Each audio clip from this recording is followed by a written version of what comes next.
बोलो श्री कृष्ण भगवान की जय। श्री भागवत सार की जय। श्री भागवत सार में 161 दूसरे का धन हरण करने वाले नरकगामी होते हैं। जो दूसरों का धन हड़प लेता है, अपने भाई का हुआ चाहे किसी का भी हुआ, जो दूसरे का धन यहाँ पे हड़प लेगा, 2 पैसे के वास्ते वो चोरी कर लेगा, झूठ बोल देगा, छल कर लेगा, दगा कर देगा, लेकिन वो 2-1 पैसा उसके वास्ते बहुत ही ज़्यादा उसको तकलीफ देगी। अब की भी वो सुकून से नहीं सो सकेगा। जो छल करता है, कपट करता है बच्चों, उसको नींद नहीं आती रात को। वो टेंशन में रहता है 24 घंटा, कैसे होगा, क्या होगा, ये है वो है। तो कभी छल नहीं करना चाहिए। अपने भाई के साथ तो बिल्कुल, बहन के साथ तो बिल्कुल छल नहीं करना चाहिए। माँ बाप के साथ, संसार में तो हला में छल होता है बच्चों, किसी के साथ भी छल मत करो। दूसरे का धन हरण करने वाले नरकगामी होते हैं। 262 सदाचारी पुत्र माता पिता को सद्गति प्रदान करता है। जो बच्चा है अपना, जो सदाचारी है, वो खुद तो तरता ही है इस धरती से, मृत्यु लोक से खुद तो तरता ही है, लेकिन अपने 7 पीढ़ी को, 27 पीढ़ी को बिल्कुल तार देता है। 7 पीढ़ी इधर के, 27 पीढ़ी उधर के, उनको तार देता है। जो सदाचार होता है, जो ईमानदार होता है, जो झूठ नहीं बोलता, सच का साथ देता है, जो धर्मी होता है, जो भक्ति करता है, जो मेहनत की कमाई और रोटी खुआता है, अपने बच्चों को राब खाता है, जो धर्म करता है, जो गरीब को देख के दया करता है, वो बच्चा अपने पितरों को, अपने माता पिता को वो तार देता है। पितु ऋण तार देता है। वो उसको फिर कोई उसके पास कोई ऋण नहीं रहता। वो अपना ऋण उतार के सीधे भगवान के दरबार में जाता है। सदाचारी पुत्र माता पिता को सद्गति प्रदान करता है। 263 बिना आश्रम के दूसरों का खाने वाला, मतलब जो मेहनत नहीं करता, बिना मेहनत के दूसरों का खाने वाला चोर जिसका है, उसको दिए बिना खाए वह चोर, भक्त शक्ति होते हुए भी आर्थिक सत्कार ना करे वह चोर, स्वयं के लिए बनाकर खाए वह चोर, अग्नि में आहुति दिए बिना खाए वह चोर। देखो बच्चों, इसमें कितना सारा है, क्योंकि जो अग्नि में आहुति नहीं देता उस भोजन का, वो चोर। जो खुद खा लेता है बना के, वो चोर। जो और किसी के कमाई पे खाता है और उसको नहीं देता, वो भी चोर। भगवान का भोग नहीं लगाता, वो चोर। हर एक चीज़ का दिया हुआ है बच्चों इस ग्रंथ में। अगर आप पढ़ोगे और सुनोगे भागवत सार, बहुत अच्छा लगता है और बहुत मन लगता है। मैं थोड़ा थोड़ा बताती हूँ आप लोगों को, इतना समझते हैं नहीं मुझे, लेकिन फिर भी मैं आप लोगों को बताती ही रहती हूँ कि बच्चों हमेशा भक्ति करना चाहिए। और जो आपकी मेहनत की कमाई है, ज़्यादा नहीं तो 10 रुपये का दान जरूर करना चाहिए। गौ में 33 करोड़ देवी देवता रहते हैं, उनको घास डालिया हरा, उनके वास्ते कुछ कर दो, क्योंकि रमती हुई गौ बहुत आजकल भूखी मरती हैं बच्चों। जगह जगह पे वो ये पन्नी चल पड़ी है, उनके नाम का जहर है, वो खा जाती हैं। कुछ चीज़ डाल के हम फेंकते हैं तो वो लालच में खा जाती है, फिर उसको तकलीफ होती है। तो अगर हम सारे मिल के एक गौ भी रखें बच्चों, तो हमारे घर भी स्वर्ग हो जाएगा, लक्ष्मी का वास होगा और गौओं की सेवा होती रहेगी। बोलो श्री कृष्ण भगवान की जय। 264 पाप के माता पिता क्रमश लोभ और ममता हैं। जो पाप के माता पिता हैं, जैसे धर्म के माँ बाप बना लिया आपने, आपके पास दौलत है या उनके पास दौलत है और आपने उनको धर्म के माँ बाप बना लिया, अपने माँ बाप को त्याग दिया आपने और उनकी सेवा कर रहे हो, वो बहुत बड़ा पाप है। क्योंकि अब जो बच्चा, जो लड़का हो चाहे लड़की हो चाहे कोई भी हो, अपने माँ बाप को जिस माँ ने 9 महीना गर्भ में रख के इतनी तकलीफ से 3 साल तक उसके ऐसे सहती है जैसे कि मुर्गी अपने अंडे को सहती है, तो उसको जब तुम त्याग के दूसरे माँ बाप बना दिए, उसके हो जाओगे क्या बच्चों? उसके नहीं हो सकते। जब इतना दर्द में निकाल के अपने आपकी माँ आपको जन्म देके इतना बड़ा की और आपने 1 सेकेंड में अपनी माँ को धक्का मार के निकाल दिया या बाप को निकाल दिया। और दूसरे आज के धर्म के माता पिता हैं, वो माता पिता दौलत के हैं, उनके पास दौलत है तो माँ बाप हैं या उनके जमीन जायदाद हो, तो आप धर्म के माता पिता बना रहे हो कि उनके जायदाद का मालिक मैं बनूंगा। और आपके माँ बाप गरीब हैं तो आपके अपने खुद के माँ बाप को वृद्धाश्रम में डाल दिया है आपने। इतने वृद्धाश्रम में बच्चों कितने बूढ़े और बूढ़ा रहते हैं वहाँ, क्या उनके बच्चे नहीं हैं? सबके बच्चे हैं, सबके बच्चे हैं।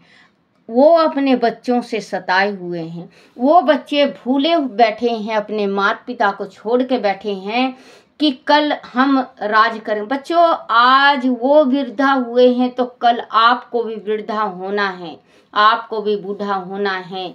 और आपको लिख के रखना बच्चों, डायरी में लिख लेना कि आज जिस स्थान पे आपके माँ बाप हैं, कल आपको भी उसी स्थान पर जाना होगा। मान लो आप विदेश गए हुए हो और आप बहुत वो कर रहे हो, कमा रहे हो, आपके 2-3 बच्चे हैं, वो देख रहे हैं कि मेरे दादा दादी नहीं हैं, कल ने वो भी यही कहेंगे।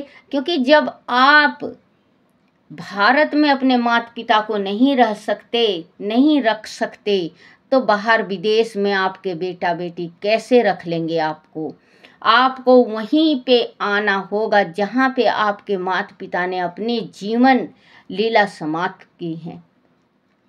क्योंकि एक हाथ ले दूसरे हाथ दे, अगर आप दे रहे हो तो लेने का ताकत भी रखो।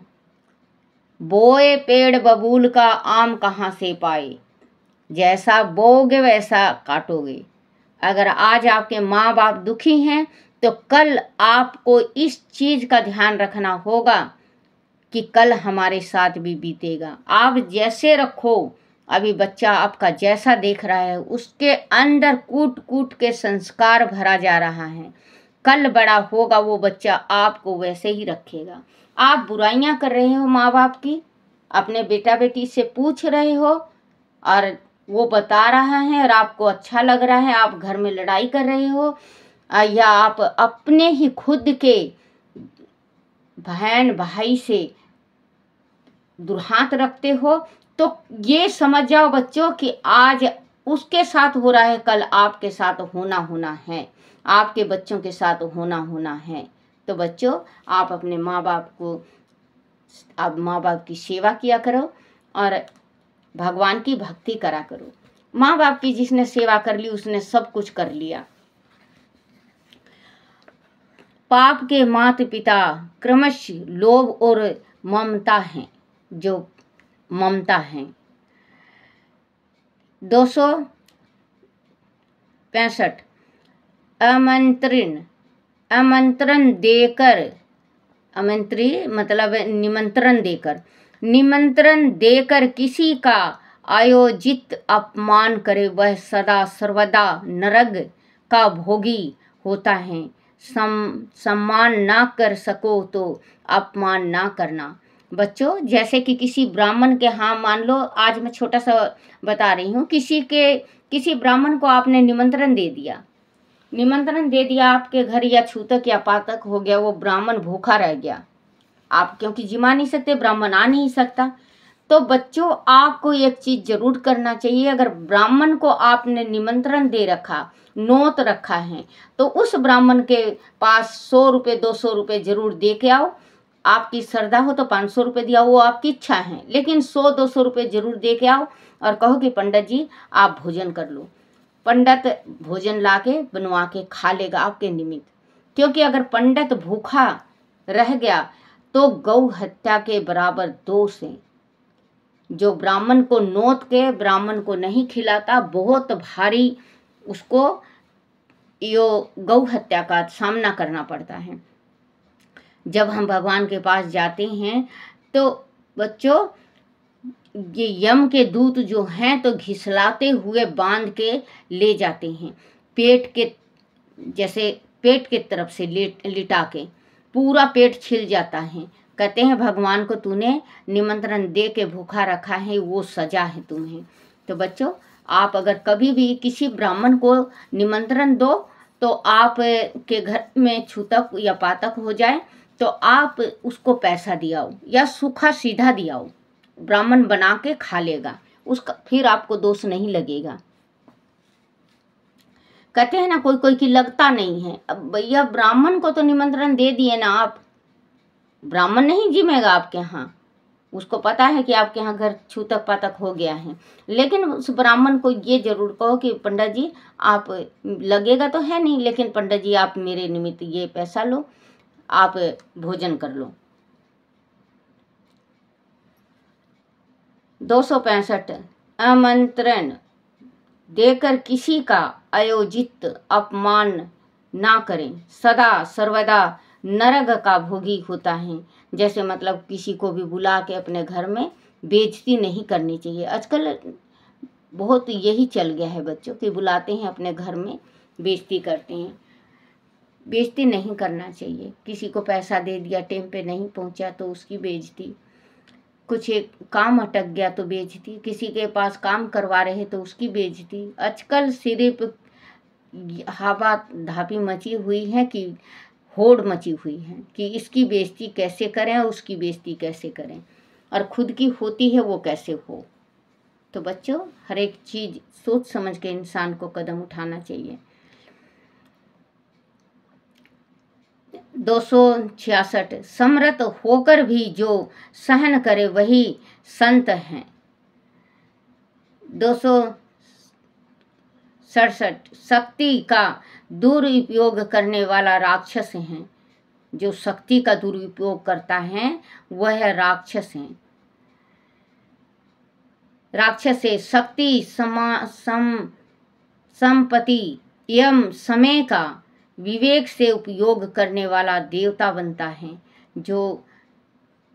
जिसके पास ताकत है, शक्ति है, किसी ने माँ प्रसन्न होगी, किसी के ऊपर माँ ने शक्ति दे दिया, या किसी के ऊपर हनुमान जी की शक्ति आ गई, जिससे मतलब शक्ति किसी के ऊपर आना, अगर दुरुपयोग करता है, जैसे किसी का बुरा कर दिया, नरक का गामी हो गया, उसका तो कर दिया। बच्चों, क्या मिला आपको? 1100 रुपये मिल जाएगा, इससे ज़्यादा नहीं मिलेगा। आपने बुरा कर दिया, उनका बुरा हो रहा है, लेकिन आपको क्या मिला? कुछ नहीं। आपको नरक के सिवा कुछ भी नहीं मिल सकता। आप कभी भी किसी का भी अगर अच्छा कार्य नहीं कर सकते तो बुरा कार्य मत करना। ये गांठ बना लो, कभी भी मान लो ओझा दीवार होते हैं, किसी का भी बुरा नहीं करना चाहिए। उनके बुरा होने से पहले भगवान हमारा बुरा सोचा हुआ होता है। किसी ने कहा है एक गड्ढा कि भगवान शंकर भगवान कहे, बोले कि मांग क्या मांगता है? उसने कहा, बोले कि मैं जो मांगूंगा मिलेगा। बोले अवश्य मिलेगा। बोला तुझे अगर 1 मिलेगा, तेरे पड़ोसी को 2 मिलेगा। उसने क्या किया? अपने आँख भगवान से एक मकान मांग लिया, उसका 1, उसका पड़ोसी का 2। उसने कार मांगी, उसके यहाँ 1, पड़ोसी के यहाँ 2। वो जलने लगा। वो कहा मेरे घर एक गड्ढा हो जाए, उसके यहाँ एक गड्ढा हो गया, उसके यहाँ दो। वो कहा मेरी आँख फूट जाए, उसकी एक फूटी, पड़ोसी की दोनों फूट गई। मालूम, कभी बुरा किसी का नहीं करना चाहिए। अगर आप आज सोच रहे हो पड़ोसी का बुरा करना, कल आपके वास्ते होगा। भगवान रुष्ट हो गए, उसको कहे, बोले कि मैं अपनी माया ले रहा हूँ। बोले नाथ जैसा था तू वैसा हो जाएगा। भगवान जी कहने लगे तू अनाथ है, तू जैसा था वैसे ही हो जाएगा। बोले नहीं प्रभु, आप नाथ हो, आप मुझे आप अपने शरण में ले लो, मैं कहाँ जाऊँ। फिर भगवान ने उसके ऊपर दया बरसाई थी, और जैसा था एक एक मकान, एक एक घर उसको देख के और फिर अपने चले गए। बोले कभी भी किसी को देख के जलना नहीं चाहिए। पड़ोस को देख के तो जलना ही नहीं चाहिए, भाई को देख के जलना नहीं चाहिए। बहन, अगर आपका जीजा अच्छा कमा रहा है उसको देख के नहीं जलना चाहिए। धरती को नीच करना चाहिए कि आज हमारी बहन बेटी सुख पा रही है। उस माता पिता का जीवन सुखी होता है जिसकी बेटी या बहन या ननंद सुखी होती हैं, उसका जीवन धन होता है। उस माँ बाप का जीवन धन होता है जिस माँ बाप की बेटी सुख पाती है। शक्ति का दुरुपयोग करने वाला राक्षस है।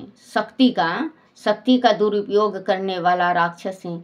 शक्ति सम्मानित एवं समय की जो संपत्ति है उसका, और जो समय का है उसका भोगी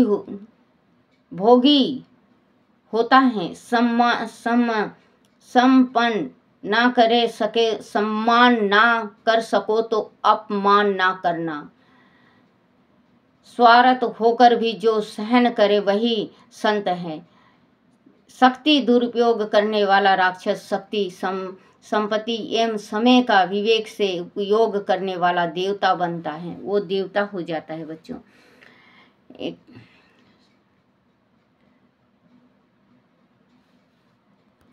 268 सात्विक आहार से सही गुणता आती है। भूख सहन करने से व्यक्ति सुखी होता है। सात्विक आहार से धर्म में मन रमता है। 269 सुखी रहना है तो कम खाओ, गम खाओ। 270 तुम्हारी कोई निंदा करे तो शांति पूर्वक उसे सहन करो। 271 निंदा करने वाले पर क्रोध मत करो। जो तुम्हारी निंदा में लगा हुआ है वह तुम्हारा पाप खा रहा है, अपनी ही हानि कर रहा है। बोलो श्री कृष्ण भगवान की जय हो। श्री कृष्ण गोविंद हरे मुरारी, हे नाथ नारायण वासुदेवाय। बोलो हरिवंश पुराण की जय। हरिवंश पुराण में कृष्णा का वारुण लोक में वाण की गौएं लेने जाना। वेश्याम जी ने आगे बोले, हे राजन, उषा का अनिरुद्ध से विधि पूर्वक विवाह होने के बाद जब कुम्भंडु ने बताया कि वानासुर की गौएं जिनका दूध पीने से दैत्य महाबली वह दुर्जय हो जाते थे वारुण के अधिकार में है, तब ऐसी गौओं को तो द्वारका में होना चाहिए। वह विचार कर कृष्ण बलराम प्रमुख तथा अनिरुद्ध ने वारुण लोक पर आक्रमण किया। वारुण के